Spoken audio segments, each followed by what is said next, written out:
ম্যাগির এই নতুন রেসিপিটি বানানোর জন্য প্রথমে ম্যাগিগুলোকে ভালো করে সেদ্ধ করে নিতে হবে। এখানে আমি পেঁয়াজ নিইনি, তোমরা চাইলে পেঁয়াজ ইউজ করতে পারো। আমি ক্যাপসিকাম, টমেটো, কাঁচা লঙ্কা দিয়েছি।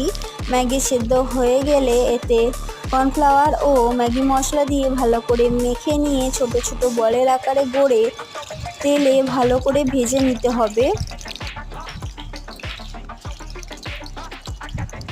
বলগুলো লাল লাল করে ভেজে নেওয়ার পর কড়াতে কেটে রাখা সবজিগুলো দিয়ে তাতে tomato sauce, chilli sauce, soya sauce দিয়ে ম্যাগি মশলাটা দিয়ে ভেজে রাখা বলগুলো ভালো করে নাড়াচাড়া করে নিলেই ম্যাগি মাঞ্চুরিয়ান রেডি।